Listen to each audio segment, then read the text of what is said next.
What's up, guys? I'm Jamar with Media Junkie, and I have. Wes here. Hey, what's up, man?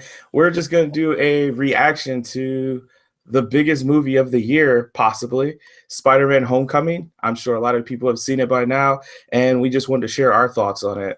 So let's just kick this thing right off. What'd you think about it, Wes? Absolutely. Let's just go head first in this water, not dip our toes in. It was great. It was really, really good. There's so many things to talk about for the film, right? Hmm? So the first thing I just want to point out, Tom Holland was a great Spider-Man, if not the best Spider-Man yet. What do you I say have about to that? agree. I have to agree with you. I pretty much everything I've seen after, and anyone I spoke to after seeing the movie, they've kind of agreed the same. Like he hit like Spider-Man perfect as far as I don't know if it was just the writing, but also his acting, but like the combination together, he's just the best. It was the best. Well, the film had a really smart script. You can tell what was put on the screen. So that's part of it. And part of it is his acting. I mean, he played that character. He played Peter Parker spot on. He was the nerdy, nervous high school teenager, and just a pitch perfect job that he did. Yeah, I think he really nailed to like not really totally being confident in himself, like, but you could see it kind of grow throughout the movie. He slowly became more and more confident in what he was able to do, and it was just perfect because it was as Spider-Man, but then it was also as Peter Parker, like as the growth, Absolutely, yeah. which was really awesome. Yeah. I think one of the coolest things about the film, though, is all the work it did with different characters, right? So we had Vulture in the film, which we're going to talk about here in a little bit.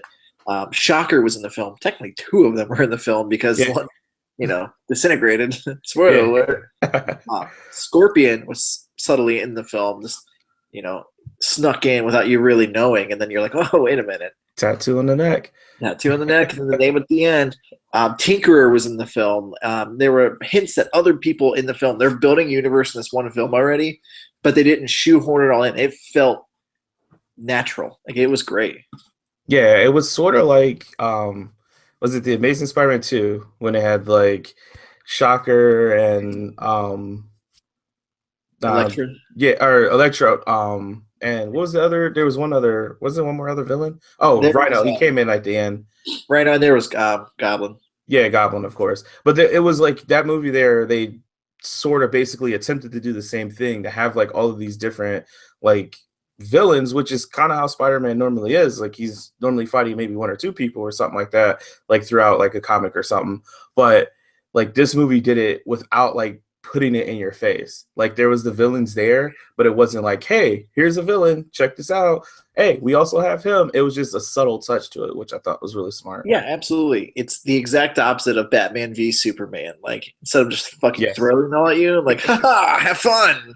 Like, they subtly did it and they're gonna show up in other films in the future. They don't need to pop up. Like that's one problem I had with Amazing Spider-Man 2. There was no need for Harry to turn into the Green Goblin at the end of that film. It was Yeah. shoehorned in just to kill off Gwen Stacy. Right, right. That's what I said. It was done a much smarter way, I would say for sure. Yeah. I mean, everything, I guess that's probably what's going to come down to about this movie is that everything was done like actually very smart and thought out, which kind of embodies like Marvel movies in general. Is I think that's the only thing that's lacking from DC is Marvel is like, hey, we know exactly what we want to do, we know exactly what we need to hit, and we know how to make this movie awesome. And DC is just kind of like, well, we think it's going to be good, like we don't have any direction, but we got it, you know? You're right, though. I mean, it is smart. Like, if you think about the little things in the film, right? So this takes place right after Civil War. And when Robert Downey Jr., Mr. Tony Stark himself, is talking to Spider-Man in the car, Peter Parker, what does he have on his face? He has that shiner he got from Bucky in Civil War. Like, that's great. Whoever Yeah, that makeup artist is did a great job. yeah. And it just made it feel like it was just a complete like Continuation, yeah. yeah, it wasn't like, oh, this is a separate movie. This is literally the same. And I guess to even go off of that, how the movie started with him like recording it from his phone, like that was so smart at the beginning because it gave you like a this is what happened in the previous Marvel movie if you missed it, but it was Yeah. also if you've seen the movie, you got it from Spider-Man or Peter Parker's like perspective, which was really cool. Yeah, it's like another side of that story. Whenever he's like, "Whoa, he's big now!" Like I don't know why that was Yeah. so funny to me It because you have no was idea awesome. what people were thinking when he turned into Giant Man. Right. Ant-Man turned into Giant Man. I guess we should probably give a little bit of information there.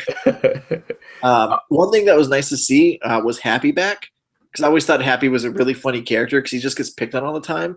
And he Yeah. was a great side character in this film, and his relationship with Peter was hilarious.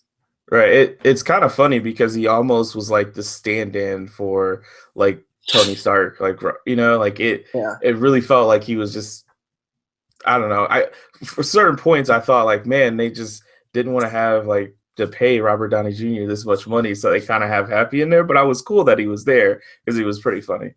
The only thing with Robert Downey Jr. I had a problem with the entire movie is I couldn't tell when he was CGI or not. And sometimes I felt like he was CGI. Like when they were in the limo, I was like, he's not really there. Oh no, he looked like CGI. Maybe it's just Robert Downey Jr. All the Yeah. makeup or whatever. His beard is always so precise you can't tell whether it's real or not. So let's talk about the villain, right? What are your thoughts on Vulture? So I guess Marvel has done a few different movies and like stick with me here. I felt like he was a good villain because you sympathize for him and you could see his reasoning for what he was doing. Not necessarily agree with it, but you could see why he did that. Sort of like how I guess in Winter Soldier, like Bucky was like the villain, but you could kind of understand, like you felt bad for him because you're like, hey, this isn't really him making these decisions, and it was sort of the same thing in a way. Does that kind of make sense? Well, I absolutely agree with you. So I'm going to go as far to say that Michael Keaton's Vulture is the best villain in the universe of Marvel at the moment. I think it's going to completely change with Infinity War, but at the moment, because, and yeah, stick with me here, he was a small-time villain. We're so used to seeing these films where a villain wants to take over the universe, wants to destroy a city, has their own army of themselves, and this guy was just trying to make money to support his family. Right. And that was a breath of fresh air just to get a small-time villain who was trying to do that. Like, I don't know how many times, like, I think Avengers 2, that's the reason I was so bored, is because it felt the exact same. And this was the opposite. And also, Michael Keaton did a great job and was terrifying. And I've never cared for Vulture in comics. Anytime I see a Vulture comic, I'm like, I'm going to skip that one. But he was amazing in this movie. Like, people will complain, like, it wasn't to the story. Like, the comic book has a different story for him. It was better. Okay? Vulture's not a good character. It was so much better. Yeah, honestly, I'd be 100% honest with you. I was like, Vulture, I feel like I've seen him before, but I don't really know everything about him. So coming into this, I was like, cool, I'm going to learn about a new character. And maybe I shouldn't go read the comics then, because if it was that much better. But yeah, Michael Keaton like played the role really well. It was better than Birdman. And let's talk about the twist. The twist of the film. So if you haven't seen the movie, I probably spoiled some earlier for you, but we're definitely going to spoil some stuff now. Jamar, kick us off. Yeah, so if you haven't seen the movie and you've gotten this far, just go see the movie. Pause this video and just go see the movie. But probably one of the coolest, like, actual, I keep saying Marvel moments or Marvel like movies, and I'm comparing them, but like I've never seen a Marvel movie before where I was actually like blown away because I had no clue what direction this is going. But I'll get into it. So the Vulture was like the love interest father. So Liz, who Peter Parker was like admiring and was in love with, and she kind of likes him too, but they were going on to this like homecoming date. And get it, homecoming, no, but they were going on to this date, and he opens the door, and Vulture's right there, and I'm like, "Fuck, no way!" Adrian Toomes answers the door. I did not see that coming. Not at all. Not in the slightest, and it was a shock. Like Sarah grabbed my arm and squeezed it. She's like, ugh! Like she was shocked by it too. And that scene inside the kitchen where he's just staring at him when he's getting his photos taken was an incredible scene, but nothing compared to the following scene in the car when they started having the conversation and the music, the tension was building up, and you could tell that Adrian Toomes started realizing he was Spider-Man, and that was just some incredible filmmaking and incredible editing and acting to make that tension that strong. Right, because we came like at a really cool spot in the movie too, because it was like, oh, he's getting his life together, he's got all this notoriety, he's going on a date with this girl he's like in love with, and he opens the door and it just instantly is like a gut punch, and that was awesome. Yeah, yeah, absolutely. That was one of the best parts of the film, and I just made it even more like heavy, if you will, like knowing that he's got to take down his love interest, like dad.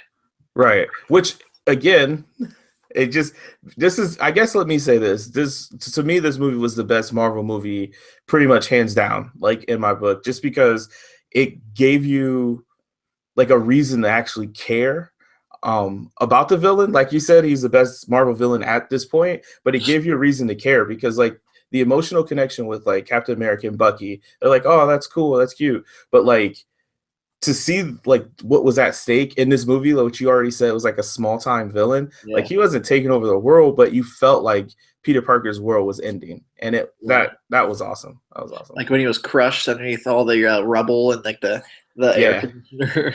that was a really cool scene. That was like awesome, and It's taken out of I think issue number 33 of this, which is the Steve Ditko cover, which shows him underneath all the rubble and like water falling on him, and it was incredible. that was neat. And what was awesome about that scene too, because up until then, I had fun with the movie, but I didn't really feel like that, like really real connection.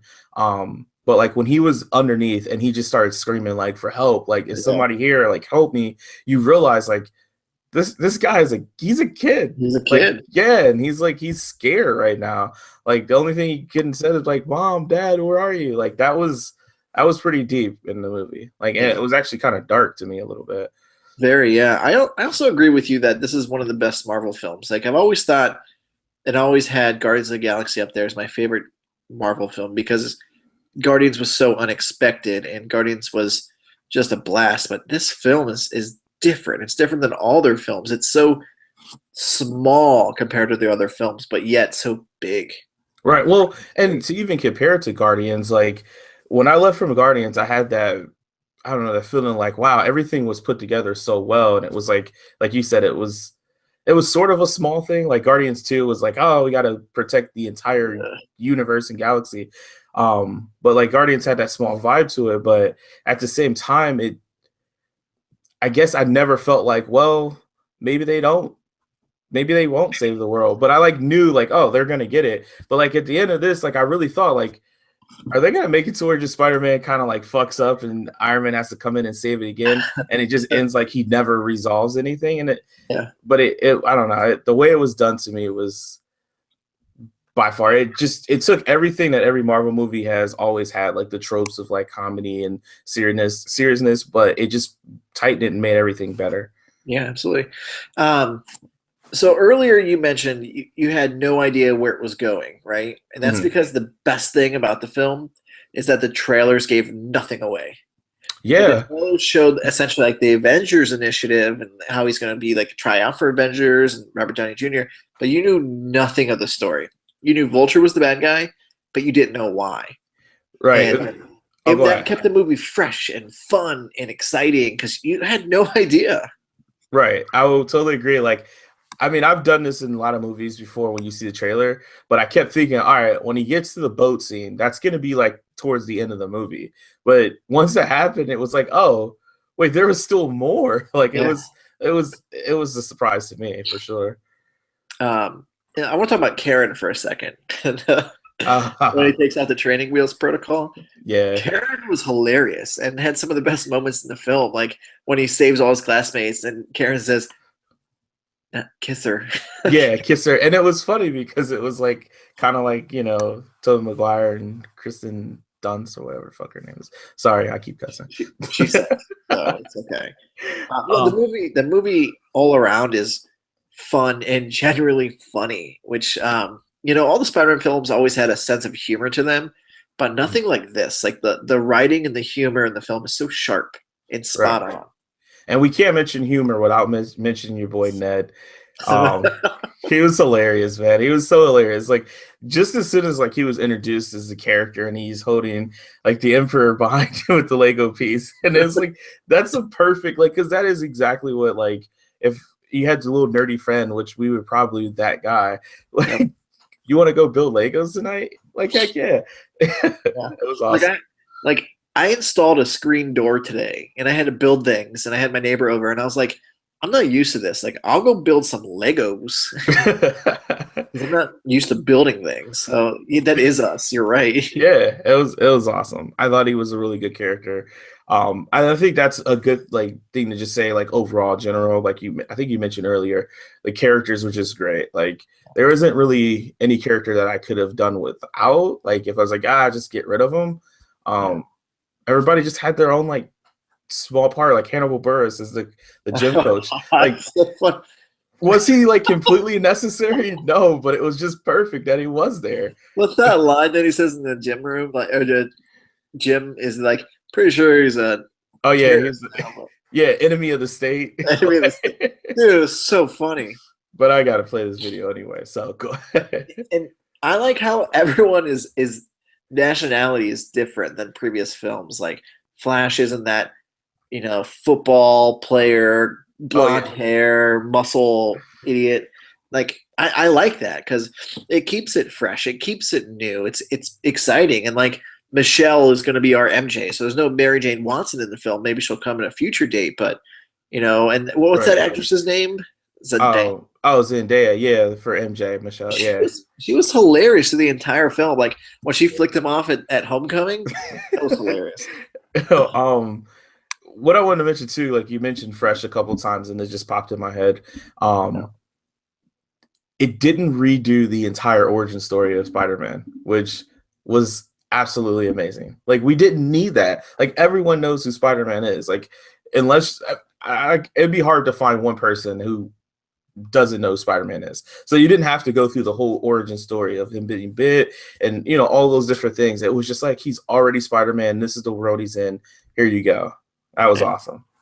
I there's two Easter eggs I want to talk about in the film, and this is pretty much my last thoughts I have on the film because Uh-huh. everybody already knows that I think it's great from the very beginning. um, two Easter eggs. One, I had the biggest smile on my face when the film started, the Marvel logo kicked on, and it was the Spider-Man theme song from the 67 cartoon, 68 cartoon. That was great. The Spider-Man song. Yeah.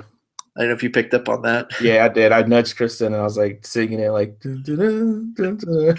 Amazing. And I think the best one was again, knew nothing about this film. Marvel has everything on set locked down. You don't know anything what's going on. So I had no idea who Donald Glover was playing. I had no idea he was playing the Prowler.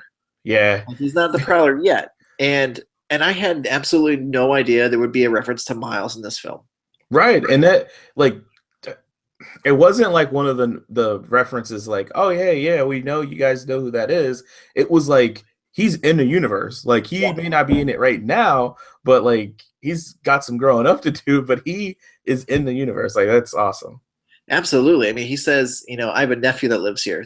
He's born, he's alive, he's living inside New York City. So that means at one point we could potentially have two different Spider-Man films back to back, or at one point Tom Holland's Spider-Man will die and Miles will come.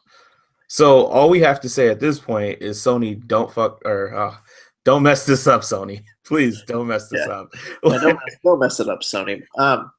And I wanted more of Donald Glover. I thought Donald Glover was great. He played this weird character. He wasn't his normal stuff. He was I got people that live here.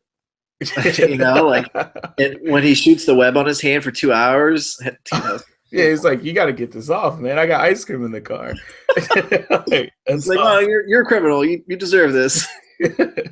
I wanted to check my notes real quick and see if there was anything. Okay, well, we could wrap this up, but I do want to hit something real quick here.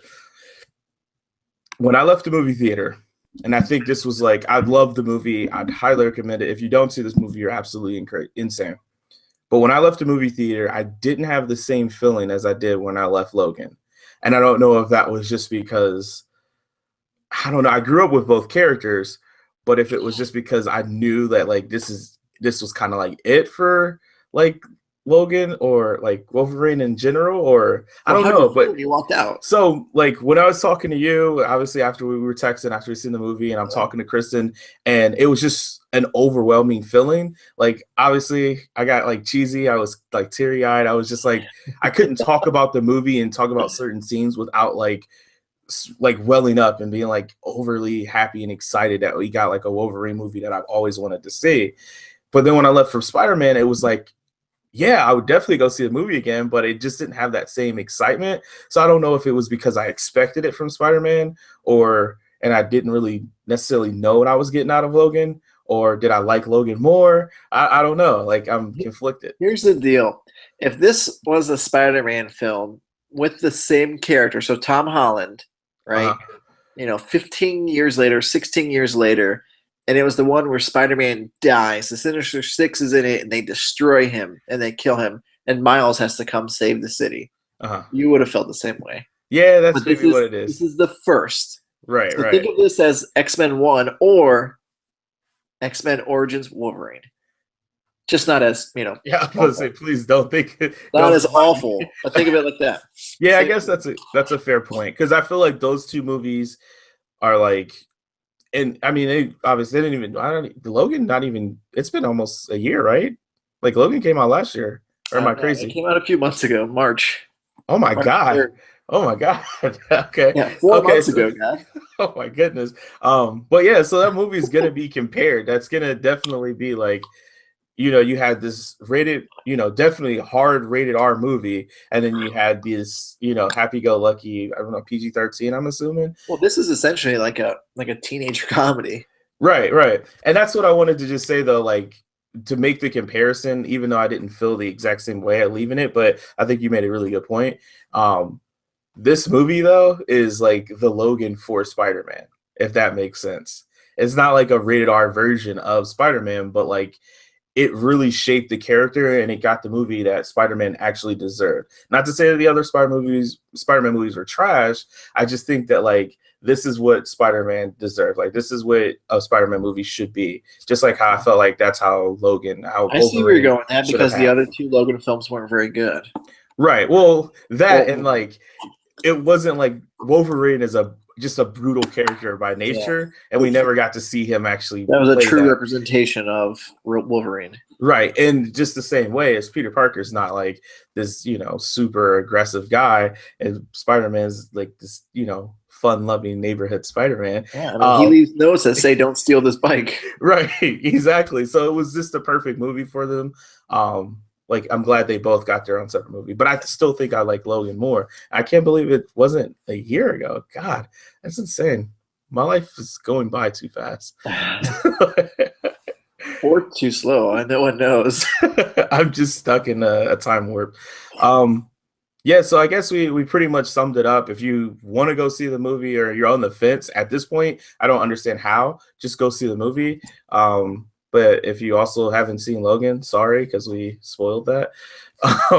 But for any other good content that we have, because this isn't all we do, we make cool videos and how-tos and reviews and everything. So definitely subscribe, check out our channel and see all our other cool videos. We have if you can notice all this stuff behind me, we're Turtle fans, so we have a contest and giveaway for, I have one right here.